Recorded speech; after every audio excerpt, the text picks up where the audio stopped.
numbers, dates of birth, addresses, all the kinds of things that you'd expect. And so if you're not using any of that kind of technology, perhaps you should be, just from an ethical position. I think the days of kind of head in the sand, well, we just didn't know, it's really not going to fly. So there are quite a few vendors out here. Go hear what they have to say about these topics. The other thing I'll say too, and maybe this is too basic, but we see a lot of our customers without developing a good, thoughtful data classification scheme. A lot of them just don't know the landscape of their data. And we encourage them to take the time to classify their data in various categories, whether it's low business impact, medium, or high business impact, and we have tools to help our customers to classify that data. But I think, to me, that's the first point which all organizations should start with, is what is the sort of territory of your data to begin with? Well, it's above and beyond knowing what data you have, where it is, but what, again, are the governance rules? This is all about information governance. What are the governance rules for that data? So your solutions are, again, going to be requirements driven, and you need to know the governance requirements. I've got an anecdotal story based on vendors and vendors having your data. As a consulting firm and as somebody who does a lot of business development, I'm on the road all the time. And so I need to be able to work from a mobile platform, and I need to be able to sign contracts and NDAs on the fly. So we implemented with a technology provider, a cloud provider, an e-signature tool. So this allows me to go anywhere and sign documents electronically. Well, one day I get a call from our general counsel, and she said, Laurie, can you get on a call with me and outside counsel? Something's come to my attention. I said, sure. Well, what came to her attention was that our business process was to use the tool to sign documents electronically. We would capture the workflow of that having happened, and then we would have the final document, the contract, the NDA, the statement of work, and it would be within our document management system. Well, what general counsel found out was that our provider was in fact retaining all of those documents within their solution. And we said, we don't want you to do that. We have a retention time period of, close of contract plus 10 years. We're managing that on our end. So we said, is that something, we want you to get rid of our data? And they said, well, nobody's ever asked us that before. We just have it all. And we're like, well, can you in fact get rid of it? And they're like, well, we don't think so, but we have 10 years to figure it out, don't we? No, you need to figure it out in the next month. So, actually, that's a great segue into one of our final questions. When we talk about collaboration, we tend to think it's you and me working on the same document right at the same moment. That certainly does happen quite a bit, but there's also a form of asynchronous collaboration. In other words, I might be working on a document that Laurie created 3 months ago, or that one of my staff is going to need while I'm not in the office. And so you have this notion of kind of offset time, offset communication. How do we handle asynchronous collaboration?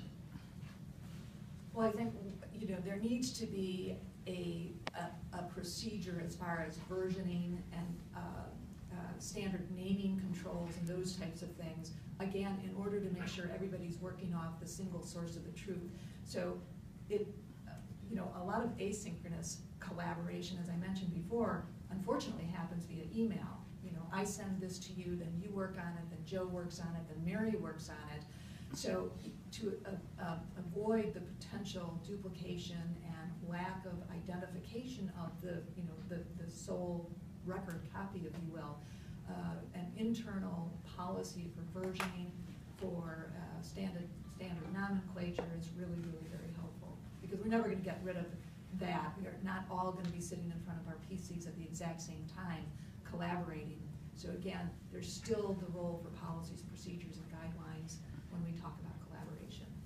And that sounds right to me, but one thing I would also say, Microsoft, we have lots of policies, procedures, and guidelines, and sometimes I look at those policies, procedures, and guidelines, I'm not sure exactly what it means, but we've moved to sort of a simplification of our policies, procedures, and guidelines too, so that they're more easily understood. So I would just encourage people that when you're creating these internal policies, procedures, and guidelines, give a lot of thought as to, is it very long, is it lengthy, are people really going to read it, are they going to understand it, are they going to follow it? Because there's no doubt they're very important, But I think what's more important is the implementation and execution of doing those policies, procedures, and guidelines. I'll add one thing in there, and I have some of my colleagues in the audience, and they're going to laugh when I say this.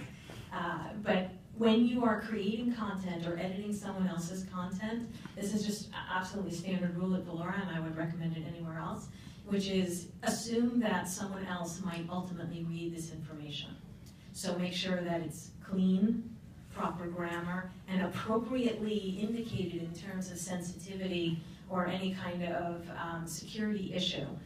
One thing that we use, and again I would recommend for anybody, is the notion of tagging. In other words, keywords or tags about a document.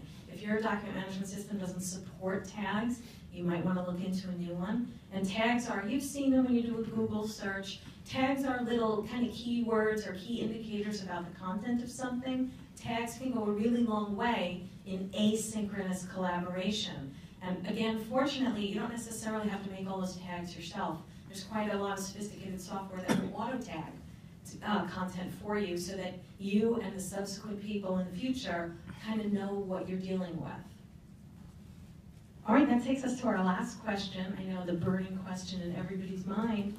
What are the best emerging technologies, services, and products that help solve collaboration problems if you had to pick just one?